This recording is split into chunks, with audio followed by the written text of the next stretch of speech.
Right, a very good evening to you. Thank you so much for joining us. You are just in time for Science TV Prime News, the Monday edition. Today being on the 22nd of January 2024. We are here to update you with what's happening in the world of news. This is Chris MWOLOLO, and on sign language interpretation is Esther Kendi. Welcome to the broadcast, and now straight to our top story tonight. Chief Justice Martha Koome on Monday morning held a meeting with President William Ruto and the National Assembly Speaker Moses Wetangula at State House, Nairobi. The Chief Justice, as the chairperson of the Judicial Service Commission, that's JSC, requested the meeting last week following weeks of sustained attacks on the judiciary and judges over alleged corruption. Also in attendance were Deputy Chief Justice Philomena Mwilu, Attorney General Justin Muturi, and Solicitor Shadrach Mose.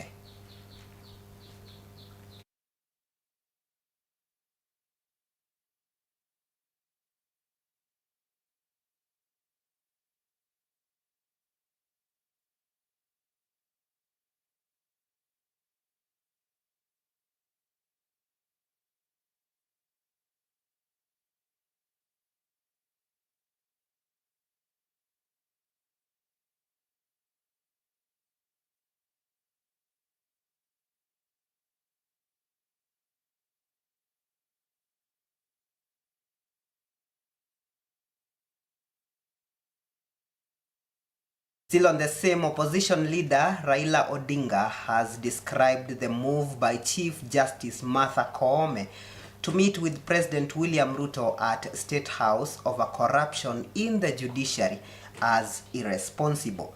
Speaking at the commissioning of Maweni Water Project at Manda Primary School in Lamu, Odinga stated that this would compromise the judiciary. He indicated that the talks should have been held instead in a neutral location. The meeting between CJ Martha Koome and President Ruto followed claims made by the president that some judges are working with cartels to frustrate the government's agenda following injunctions on his legacy projects of health and housing.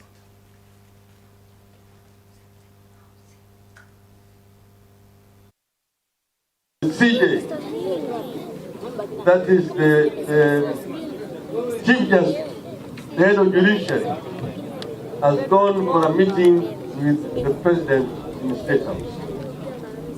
This, in our view, is an irresponsible move. If there is supposed to be a dialogue, this dialogue should be held in a neutral place. State House is the head of the executive, the seat of the executive. That's where the president will decide. If there's going to be a dialogue over issues of governance, the should be held in a neutral ground. But this means that the judiciary itself is being compromised by the executive. The judiciary is being held hostage by the executive. And we've seen this before. We saw it happen under the rule of Mr. Moi. And we have tried to caution the current Chief Justice not to go to bed with the executive. It is an unfortunate, and we hope that the rest of members of the judiciary are not going to be compromised. We want the judges to remain firm and do their work in accordance with the law and the constitution of our country.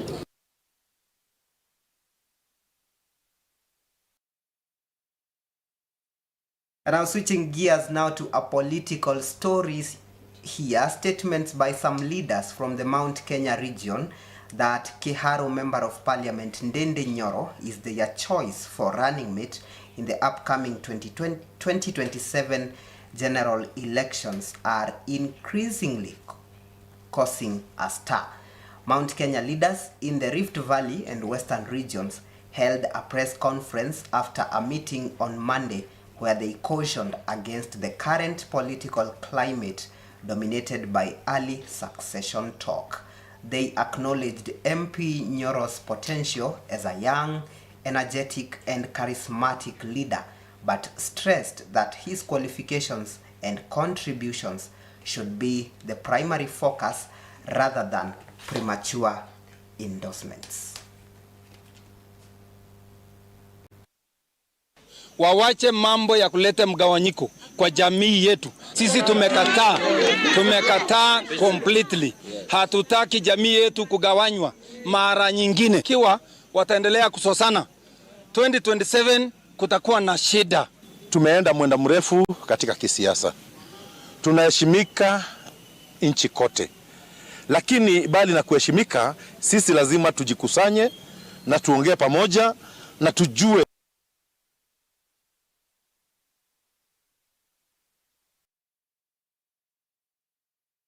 The government now says that the Teachers Service Commission, TSC, will send back teachers to the St. Gabriel's Isongo School in Kakamega County and the St. Martin's Mafuta School in Uasin Gishu County only if their safety is guaranteed. Speaking at Mamangina Girls School in Mombasa County, Education Principal Secretary Belio Kipsang said the two schools have agreed to engage with education stakeholders and parents to find a solution to their respective challenges. The PS also issued a stern warning to school heads against unauthorized fee increases. He emphasized that the government has already released capitation funds to cover the expenses of each student. Listen.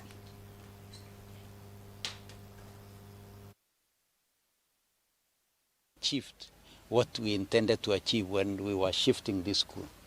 Now this is more land, there is more space. We would want to double the number of students in this school. Currently it is 1,000, almost 100.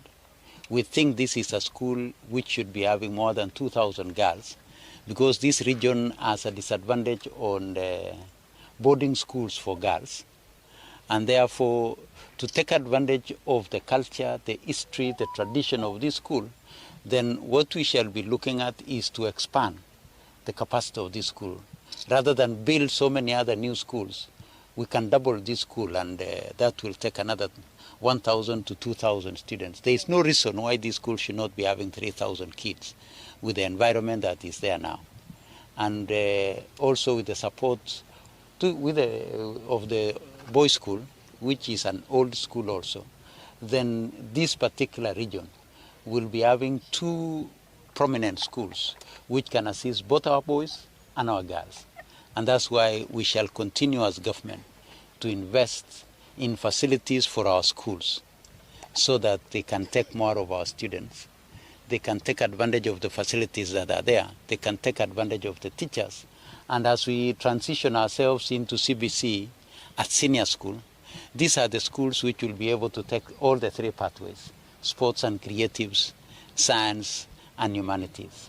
So these are the schools, therefore, we think there is need to expand so that more students can come in and the region benefits and the country benefits as a whole.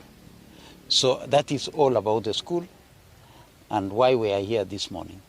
The other reason that we are in this region, these 2 days, today and tomorrow, is to mop up and make sure that we transition our kids 100% as per government policy.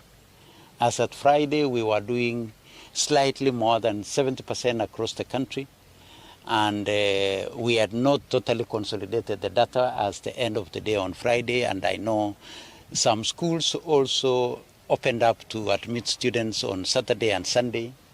I believe as I'm getting data and indications from the regions that I've gotten, including here, which was indicating 40% on Friday. When I saw it this morning, it was going towards 56%. Then it means there was some activity over the weekend. And I would want also to believe that across the country, we should.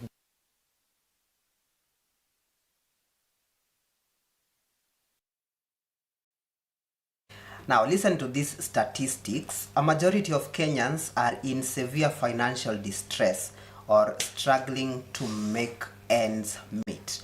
This is according to a new poll by Infotrack research firm. According to Infotrack, out of the 73% affected Kenyans, 18% are in severe financial distress, while 55% are struggling to make ends meet. Further, the survey conducted between December 18th and 19th, 2023 indicates that only 5% of Kenyans are living comfortably amid soaring cost of living and increased tax burden. Jovin Wanyingo, that's Infotrack research manager, said the poll indicated that the current economic hardship has forced 45% of Kenyans to engage in side hustles to supplement their income.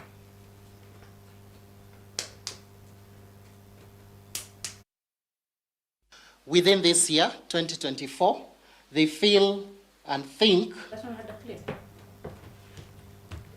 that school fees will increase, unemployment will definitely increase, the dollar exchange rates against Kenya shillings would increase. We've witnessed this, and of course 51% as of the time we were doing this survey thought the cost of energy would increase. Yes, we've seen the cost of energy, more so the electricity, for those who buy token or they pay the electricity on the postpaid framework. There's been an increase that has been mentioned by most of you, the members of Fourth Estate.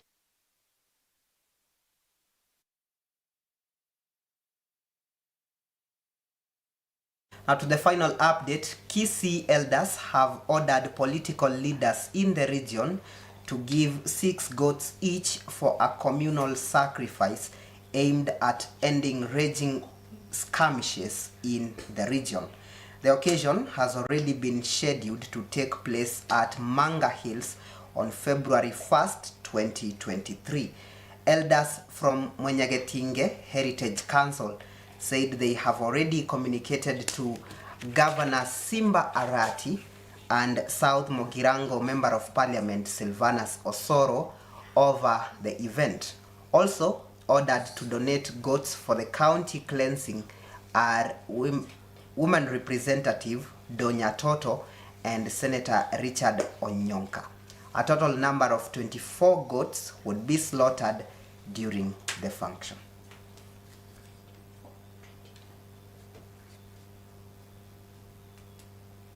Leo hivi tumekuja hapa kuambia hawa wakubwa wetu, viongozi wetu kwamba hapa sisi wa Kisii tuko na emegiro. This is the Kisii Constitution. Ndio taboos, those rules that govern the Kisii community.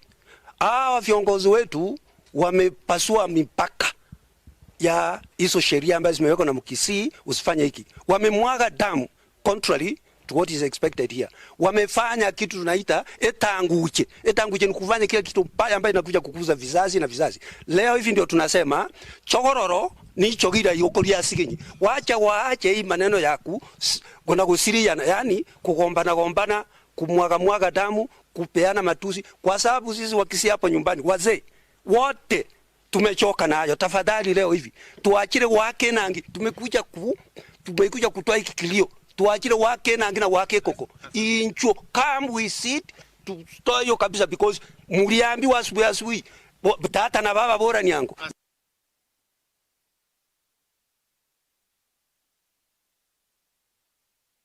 Now, apologies, that was not the last news. We have another one here. A non-governmental organization, Stawisha Africa, has launched a program aimed at fighting teenage pregnancy in Siaya that stands at 21%. Now, according to the NGO director, Dan Joshua Odur, the project dubbed Jihusishe Nasi aims at sensitizing young girls and mothers aged between 11 to 29 years on sexual and reproductive health, and will work towards strengthening the rights of the young people, especially girls. Addressing the media after a sensitization workshop that brought together stakeholders from different fields, Odur said that they plan to start aya clubs and youth cafes within the community and in schools so as to reach more youths.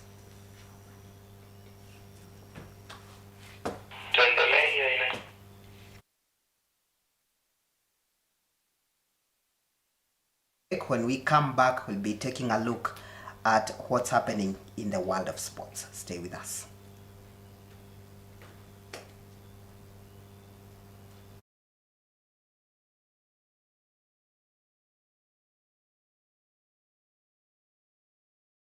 Milango haifai kufunga fursa.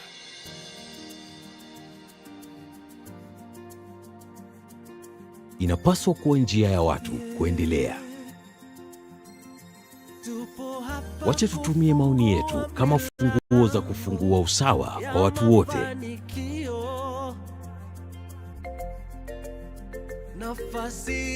Wacha tukusanye umbali kwa kuunganisha zamani zetu na mustakabali bora. Wacha tufungue milango mikubwa kwa midogo.